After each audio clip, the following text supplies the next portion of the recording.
मुख्यमंत्री डॉक्टर मोहन यादव ओमकारेश्वर दौरे पर रहे, जहां उन्होंने आदि गुरु शंकराचार्य की प्रतिमा पर पुष्पांजलि अर्पित की और ज्योतिर्लिंग के दर्शन किए। मुख्यमंत्री डॉक्टर मोहन यादव ने कहा कि यहां आकर आदि गुरु शंकराचार्य के दर्शन किए और आध्यात्मिक विभूतियों से मिलने और पूरे प्रोजेक्ट को समझने का मौका मिला। सनातन संस्कृति के लिए शंकराचार्य जी का अद्वितीय योगदान है। यहाँ 1200 साल पहले शंकराचार्य जी ने दीक्षा लेकर इस धाम को अलग पहचान दी। हमारे यहाँ गीता जयंती का पर्व भी आने वाला है। जन्माष्टमी हमने धूमधाम से मनाई। हमारे प्रदेश में भगवान श्री कृष्ण ने जहाँ जहाँ लीलाएं की हैं, उन स्थानों को हम डेवलप कर रहे हैं। जो महत्व मथुरा का है, वही तो उज्जैन का भी है, जहां उन्होंने शिक्षा ग्रहण की।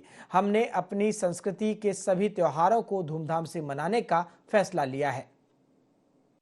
मन का भाव था, मनोभाव था कि यहाँ करके हमारे शंकराचार्य जी का जब प्रादुर्भाव हुआ, एक तरह से उस इतिहास को जीवंत, अहिंसा का मार्ग और अहिंसा में भी जो सदशिक्षा है, केवल अहिंसा से तो हम जिस अहिंसा के कष्ट से शंकराचार्य जी ने एक तरह से निजात दिलाई थी, कि हमारे लिए ये जो कभी कभी मार्ग भटकता है कि जीवन के बस 3 निशान रोटी कपड़ा और मकान, इससे काम नहीं चलने वाला है। रोटी कपड़ा और मकान तो है ही है, लेकिन हमारी जो संस्कृति है, उस संस्कृति का दर्शन जहाँ छिपा हुआ है, वो जीवन के बाकी आयामों की तरफ हमको ले जाता है और जीवन धन्य कराता है। पूरे प्रदेश के अंदर भगवान कृष्ण ने जहाँ जहाँ लीला की, उन स्थानों को भी हम धाम को चैतन्य बनाते हुए, जो द्वारका का महत्व है, जो मथुरा का महत्व है, वही तो उज्जैन का भी है, जहाँ उनने अपनी शिक्षा प्राप्त की, शिक्षा का संस्थान बना।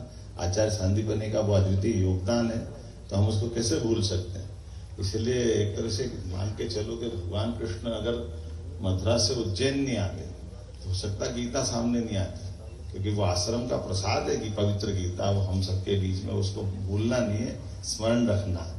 और वो खूब अच्छे से मनाने की पद्धति डाली। समाज जब उत्सव त्योहार का आनंद लेता है, तो उस उत्सव त्योहार में सरकार दूर कैसे रह सकती है। सरकार का सहकार तो होना ही चाहिए। सरकार उस उत्सव धर्मिता को, संस्कृति को समझने की जरूरत है।